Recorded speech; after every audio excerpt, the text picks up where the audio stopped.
Okay, good morning once again, Liba, and welcome to Chapter 2 of Financial Accounting 230. And let me see if I can find the PowerPoint here. And we'll go through the PowerPoints. Let me share them, first of all. Doesn't do any good if I don't share. Share, come on. Okay, do you see the PowerPoint in front of you now, Liba? Yes, I do.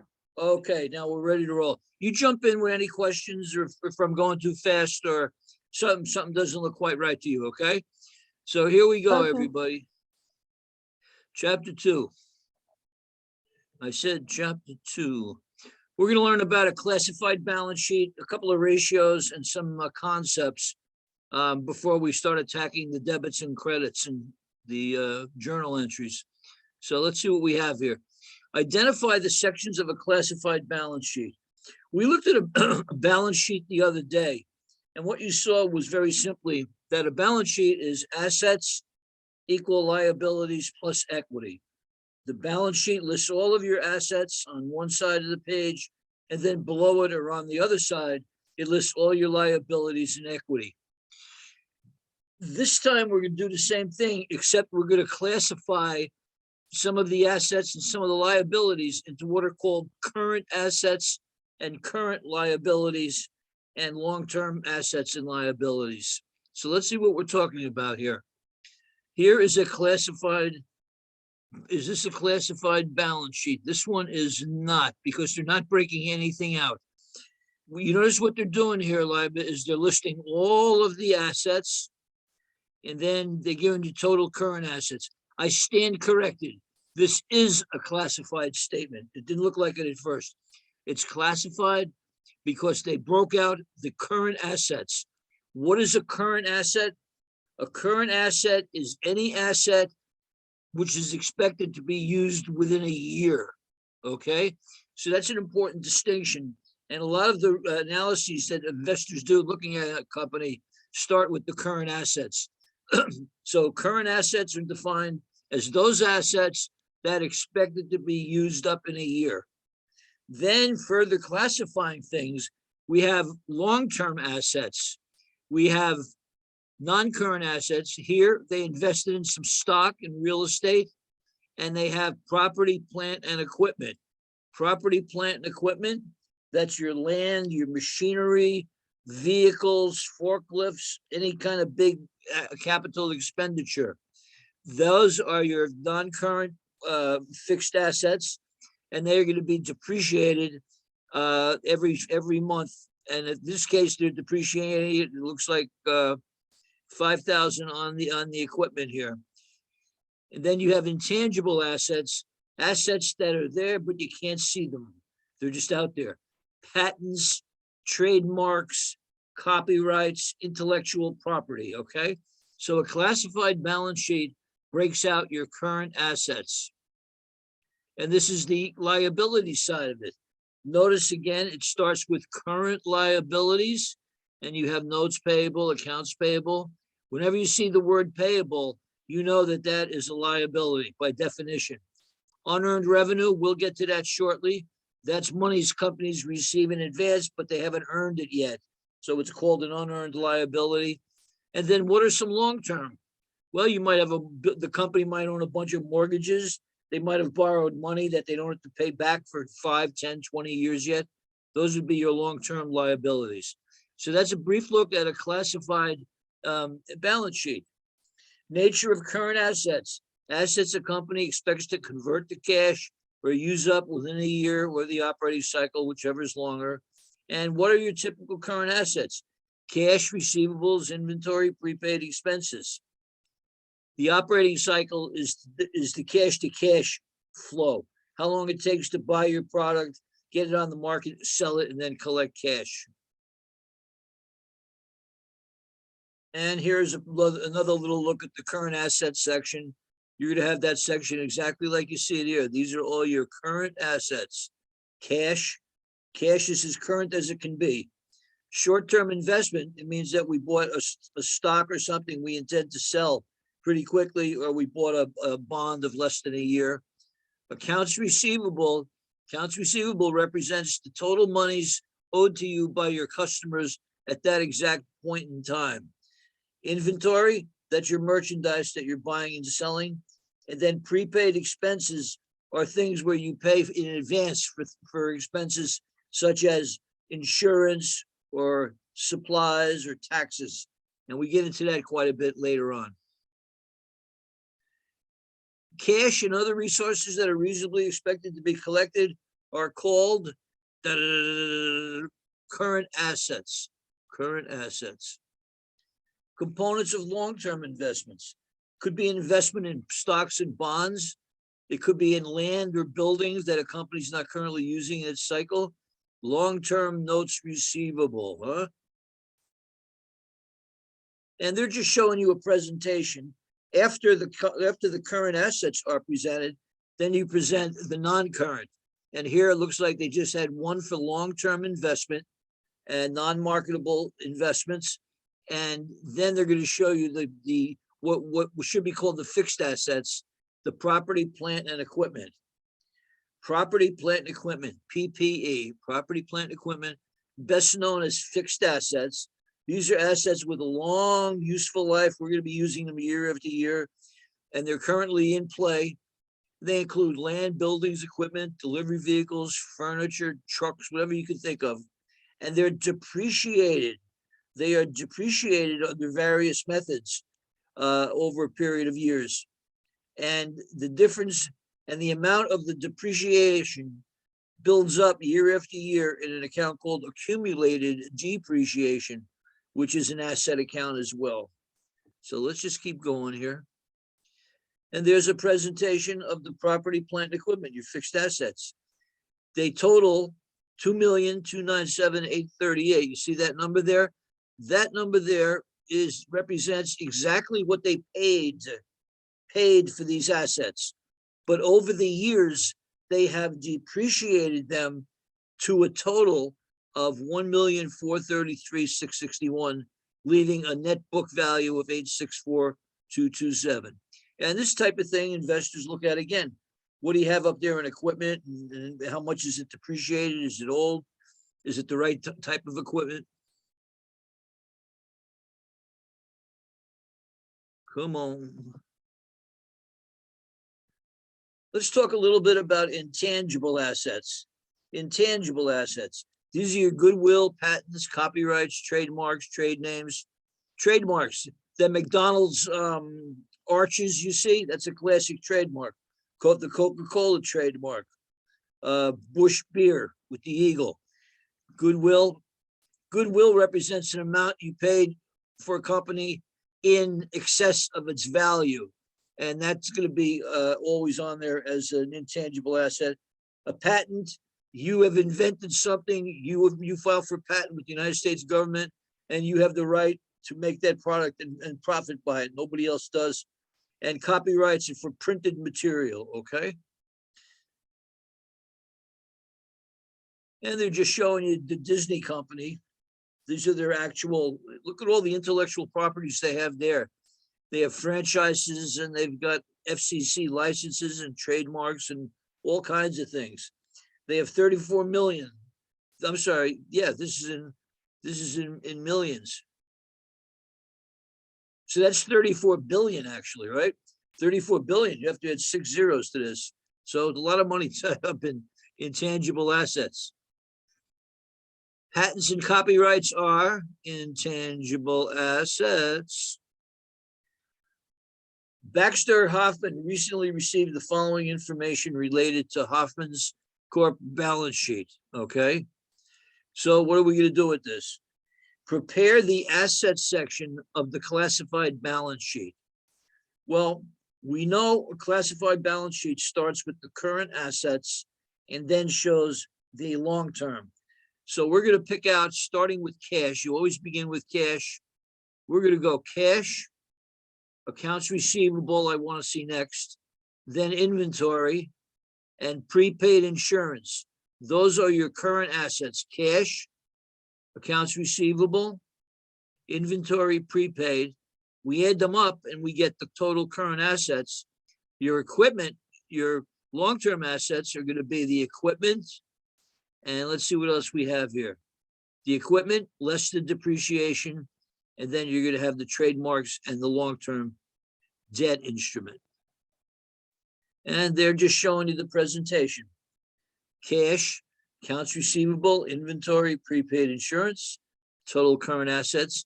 So you get the idea when they say classified. They're breaking out current assets, long-term, fixed assets, and intangible assets.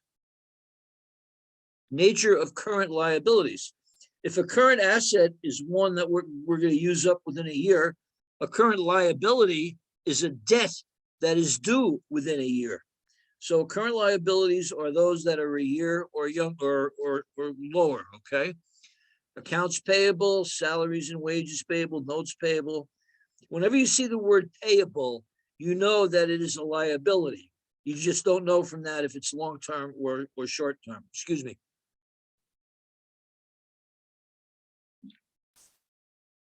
A little strong, but good.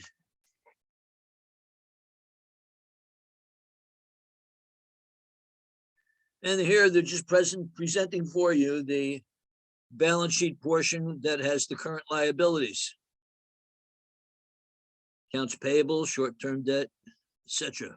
Accruals. Long-term liabilities. These are obligations that are not due within a year. They're due way out in the future. And typically it could be a bond, it could be a borrowing instrument, a note payable, it could be a lease, an annuity of some kind, pensions, all kinds of different things. And here they're just showing you what it looks like on the balance sheet. Long-term liabilities, bonds payable, deferred income taxes that you have already paid for, but not ready to put on the financials, give you total long-term liability. Which of the following is not long-term? Not long-term. The current portion of any long-term debt.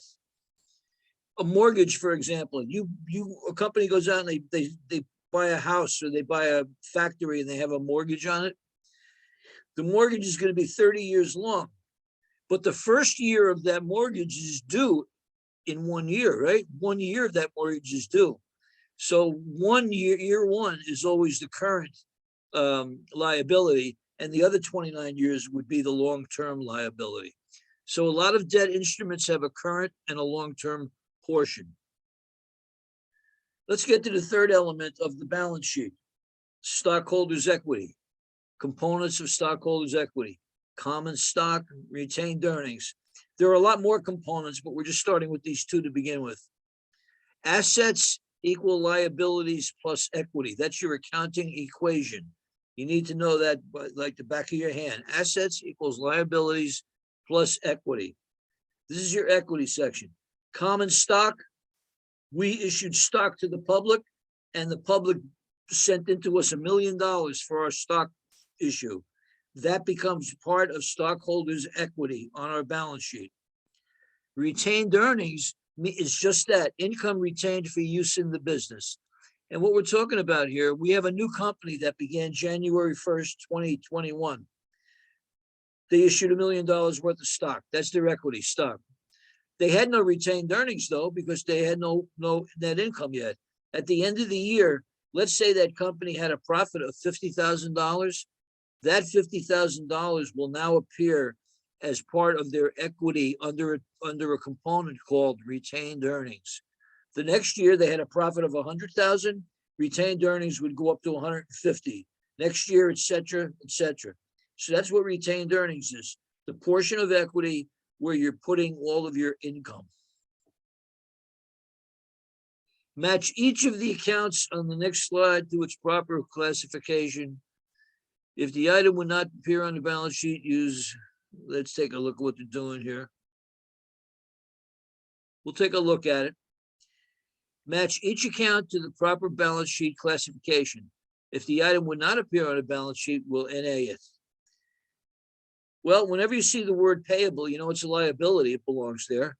Investment, unearned service revenue, which I deliberately have not explained yet. We'll get to that later. Debt instruments, any kind of debt you got going up there short term. could be a current asset, liability, depending on what side of the bill you are, mortgage payable, and the accumulated depreciation. So you're getting a feel now for what accounts go on to what financial statement. Okay, maybe now we get a chance to pick up pen and pencil a little bit. Use ratios to evaluate a company's profitability, liquidity, and solvency. Profitability is just that. Are you making enough money to cover your expenses? If you are profitable. Liquidity. To be liquid means that you can easily turn assets into cash. You have a lot of ability to, you have enough short-term liquidity to pay all your short-term payables down. Investors look for that. If you don't have enough liquidity to pay your short-term payables down, technically you're out of business. Although you can keep going and recover, quite easily, but technically you're not in position to pay your bills. And then solvency looks at the long-term prospects of the company. Do they have the right amount of cash? Are they drawing it correctly? Using the financial statements, analyzing using ratios. Ratio expresses the relationship among selected items of financial statement data, and the ratio expresses the mathematical relationship between one quantity and another. A single ratio by itself is not very meaningful. You want to be able to compare it to something. So here they're talking about ratio analysis. Profitability. Measure the income or operating success of the company for a period of time. Liquidity, short-term ability to pay its maturing obligations and meet unexpected needs for cash. And solvency, the ability of the company to make it long-term. These are things obviously investors want to know before they even give you a dime of their investing money. Let's take a look at our income statement for the first time. First time in a little more detail. Income statement for the year ended. Yep, it's got to say it like that. And this is again in millions. This is Best Buy. So that's $39 billion of sales they had. 39 billion would it be? 39,403 in sales. Subtract cost of goods sold. And remember what cost of goods sold represents. It's the amount of money they paid for the items they sold. In other words, Best Buy spent $29,963 to buy computers and other hardware, and then they sold it for $39,403. So $39,403 is your sales amount. That's the cost of that. That is the sale amount. The $29,963 is called the cost of goods sold. And then they have various types of expenses. Selling, general, and admin. We'll get into that in some detail. Income tax. So there is your income statement comparing 2 years. So you can compare the 2 years together, and you can see that sales actually went down. If I'm looking at this thing correctly, right? It went from 528 to 403. But look what they did with the cost of goods sold. They got a big reduction there. The result is they actually made more money with the lower sales. And in a quick analysis, it says it has something to do with the cost of goods sold. Nature of earnings per share. Earnings per share. You've probably heard this expression. You're watching the news, and they quickly come on. Coca-Cola announces earnings of $3 per share against a target of $2.95, and the stock moved 10%. Earnings per share. A profitability ratio measures the net income earned on each share of common stock, often called EPS. Earnings per share, net income of the company divided by the outstanding shares, meaning the amount of shares out in the marketplace. So let's see what we have here. We have a company with net income of $12.28 in 2017. And the outstanding shares at the beginning of the year were 324, and at the end of the year, 311. We want to average those two numbers to get the denominator for our calculation. So 324 plus 311, what's that? 625 divided by 2 would be about 312, something like that. Be about 316, something like that. So they're showing you the calculations here. And again, in the year 2017, on profits of 1,228,000, they earned $3.87 of income for every dollar, not for every dollar, but for every share of stock outstanding. What that means is if you're a shareholder in this company and you see that they earn almost $4 per share, you might say to yourself, well, I expect a pretty nice dividend. I'm the one who financed this company. That's my money that you guys are using. So the earnings per share is an important metric, and you compare it from year to year. Here, it wasn't quite as good. Obviously, why? Sales were almost 40% lower than up here than the prior year. Stoneland reported net income 26,000, net sales 400. What was the earnings per share, Lab? You want to take a crack at this for a few seconds here? I'll let you work on it. Do you, yes, I would like to try. Yeah. I'll babble while we're doing it. What are we going to do? We need to take our net sales and divide it by the average. And we also have to get rid of the preferred stock dividends. I don't think they talked about that. At least I didn't talk about it. It is in the equation in the previous, so it would be 26,000. Yep. Minus the preferred dividends, which would be 2,000, and then divided by 6,000. Yep, exactly right. Just on the screen now. Exactly right. Exactly right. The reason you have to subtract the preferred stock dividends is no common stock dividends can be paid until the preferred stock people get paid first. That's why it's called preferred stock. Okay. So that's our simple little demonstration to get started here. Classified balance sheet again. Again, they're showing the same type of presentation for Best Buy. And they really have a longer financial statement now, huh? Look at all these liabilities, unredeemed gift card liabilities. People go, your uncle gives you $100 gift certificate for Christmas, and you might take that card and put it in your wallet and forget about it for a while. That's what's called an unredeemed gift card. And it's actually a liability to the company. It's not income. Okay, so we talked a little bit about profitability. Talk a little bit about liquidity. The ability to pay obligations expected to become due within a year or the next cycle. Liquidity. The ability to turn an asset into cash. That's what liquidity is. We're going to talk about something called working capital. Working capital is simply current assets minus current liabilities. Current assets minus current liabilities. Best Buy had working capital of $3,394,000. That's 10 million in current assets minus 7,122 in current liabilities. There's the current liabilities, 7,122, and there's the 10,516 under current assets. So what does that tell us? That tells us that Best Buy can pay off all of its current debt and still have $3 million left over. So liquidity ratios measure short-term ability to pay maturing obligations and meet unexpected needs for cash.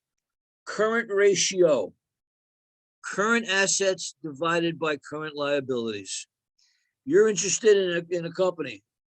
You have a brother-in-law who's trying to give you a stock tip, but you're not going to listen to your brother-in-law. You're going to do some due diligence. And one of the first things you might look at is current ratio. Current assets divided by current liabilities. In Best Buy, the example on the left, Best Buy has a ratio of 1.48 to 1. That means that after paying all current liabilities, they still have $1.48 worth of assets. for every dollar of liabilities. So they have $1.48. That means that they have $1.48 available to pay down every dollar of liability. So they're pretty liquid there. Solvency. Here we're talking longer term. The ability to pay interest as it comes due and to repay the balance of debt due and maturity. And we're going to measure the ability of the company to survive over a longer period of time. Some users evaluate solvency using a ratio of liabilities divided by equity. The higher this debt to equity ratio, the lower is a company's solvency. So let's see what we're talking about. Debt to assets, huh? So here's our second ratio. We're going to take the total liabilities, long-term or otherwise, and we're going to divide them by the total assets. And you can see that Best Buy was 66% in 1 year, 68 in another, and this other company was 69%. That ratio means that every dollar of assets was financed by 66 cents of debt. Now, is that too much debt? I don't know. No one knows just from looking at this one measurement here. A lot of it depends on the industry. Some industries you're going to learn as you go forward with accounting is that companies take on tremendous debt. Oil companies do for some reason. The motor industry, Ford manufacturers, car manufacturers take on great debt. And it's not considered a bad thing because they know their business. When debt is good, take a look here. Debt financing differs greatly across industries and some debt to asset. Google, 23%. Well, that makes a little bit of sense if you say to yourself, well, Google doesn't have gigantic factories all over the country. Their assets are more of intellectual property. So you wouldn't expect to have the debts piling up on them. But look at ExxonMobil, look at General Motors, high debt ceilings. Evaluating cash flows. Oh, we're going to have a whole chapter just on the cash flow statement coming up. In the statement of cash flows, cash provided by operating activities fails to take into account that a company must invest in new plant and equipment and must maintain dividends at current levels. So what we're going to do here, Lima, is we're going to go into our cash flow statement and we're going to find out what the operating cash flow was.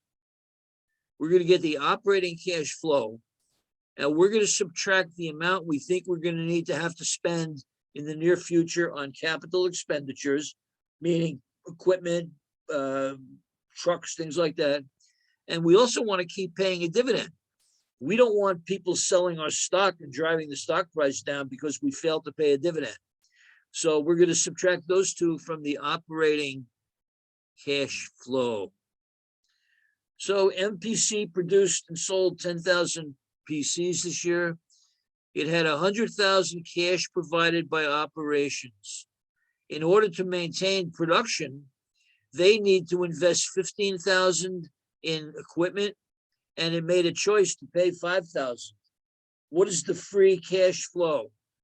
Net cash from operating activities minus the property, plant, and equipment and dividends paid.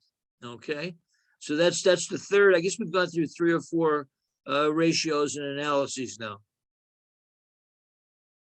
The following information is available for Ozone Inc.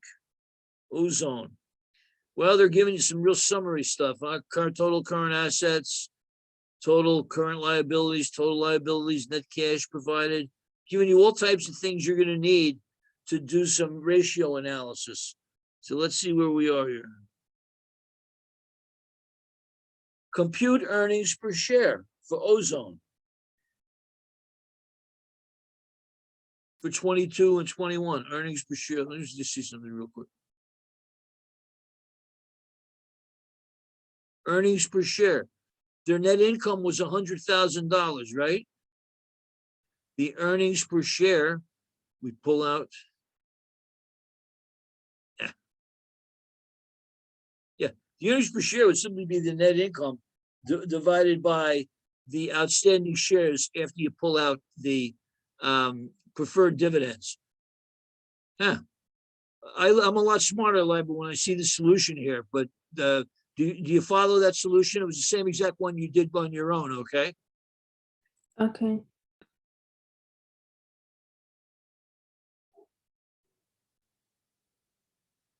Compute the current ratio and debt to assets ratio.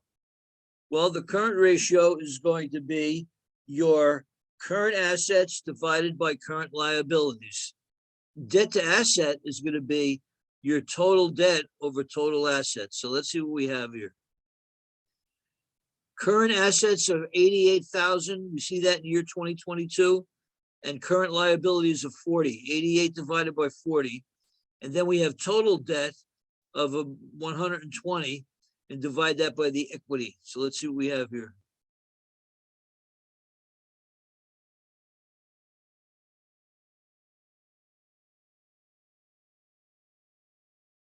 Yeah, I hate that they don't put the darn solution where you just read it. Current ratio, current assets divided by current liabilities. Debt to assets and current liabilities divided by current total assets of the company. They're very simple, but just have to understand what we're trying to do with each of them. And then finally, the free cash flow. Here's the one we're going to take the operating activity, and then we're going to subtract the expenditures on plant and equipment and the preferred dividends and whatever kind of common dividends to come up with the free cash flow. And so that's what's the information there. And they just pulled it from this activity here. Your 110,000 net cash operating, preferred common expenditures on plant and equipment. Reporting concepts, huh? Again, we go back to GAAP. GAAP, Generally Accepted Accounting Principles. You need to understand what that acronym means. It's the rules of accounting as promulgated by the Financial Accounting Standards Board of the American Institute of Certified Public Accountants. Well, that's a mouthful, huh? Generally Accepted Principles. A set of rules and practices that have substantial support and the accounting profession recognizes as a general guide and determined by standard-setting bodies. United States, we have Securities and Exchange Commission, Financial Standing Accountants Board. The international, I'm not going to worry about, nor the public company one. Generally accepted accounting principles are a general guide for financial reporting. It is the list, it is the rules for everything you do in the world of accounting. If in doubt, a transaction is correct. If in doubt, a transaction is ethical, refer to the GAAP rules and see if you can come up with a proper determination.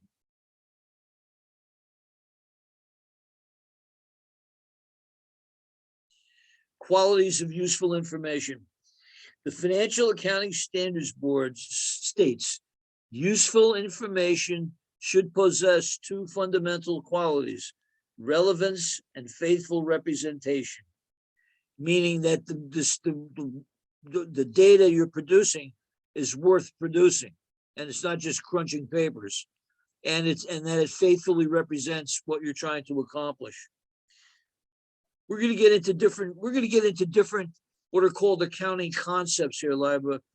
Again, you have to memorize them, but know what they mean when they come up. I mean, no one's going to ask you to pull them out of the ether, but they might describe one of them, and you have to decide which one it is. So let's look at these one by one for just a moment here, okay? Materiality is a company-specific aspect.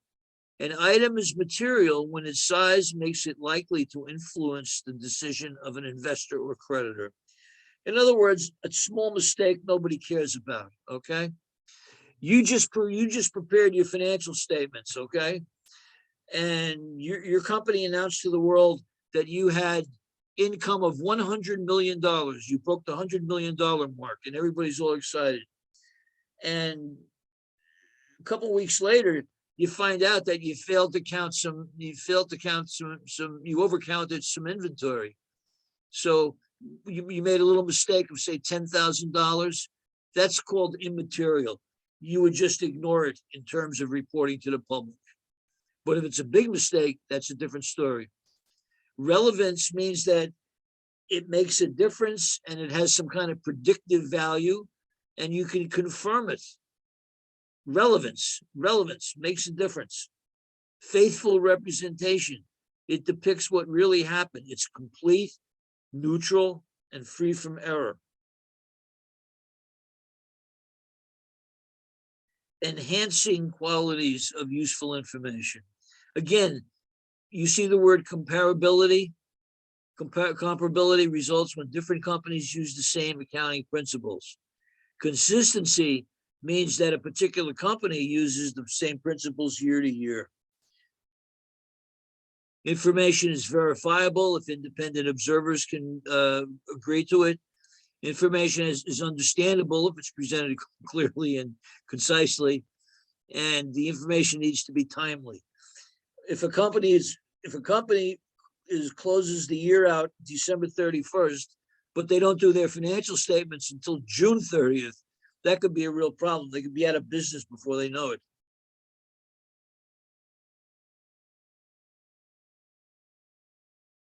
Assumptions in financial reporting. Oh boy. The monetary unit assumption, it assumes everything's can be measured in money. That's all. Whatever currency the company uses. The economic entity assumption is an interesting one. It simply means that every company can be separately identified and accounted for over a period of time. Every economic entity can be separately identified and accounted for. Here's a word you've never used in conversation. I bet, Lib, I know I never have, except when I took tests. Periodicity, I believe is how that's pronounced. Periodicity.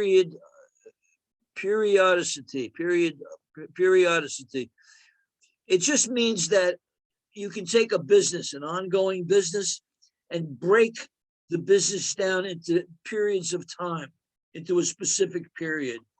So you have a business that's ongoing for years and years, but once a year, you can sit down and see how they're doing. And the going concern assumption states that the business will be in operation for the future. If you do the financial statements, you do an audit, Liba, and everything is perfect.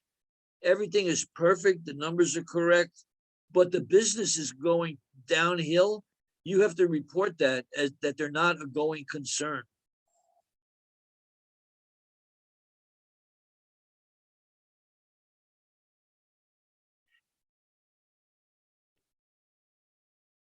Then we have a couple of other things here. Here is an important principle, Liba. This is going to come up all the time. Historical cost.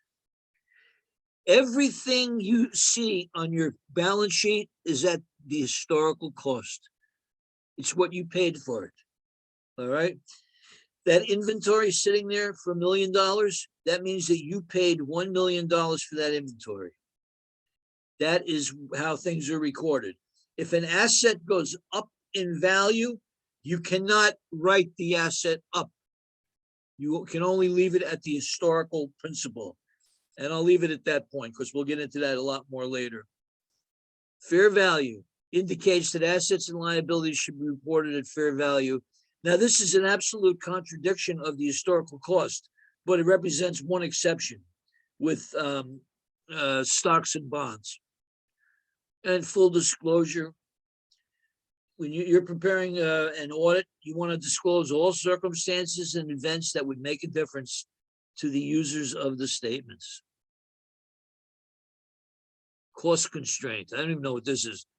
Accounting standards set in way the cost that companies will incur to provide the information. Oh, okay. The benefit that the financial statements regain. In other words, you would like to know, for example, have you been doing the depreciation schedules correctly over the last few years? You think there might be a problem there. And if you figure it out, you'll have a benefit of maybe X amount of dollars. But if it's gonna cost you 5 times that amount of money to do the job, you would not do the job. The following items guide the fast speed. So here, these are the things to, again, I would not use the word memorize, but read up on them. You know, you'll be handling them in your homework.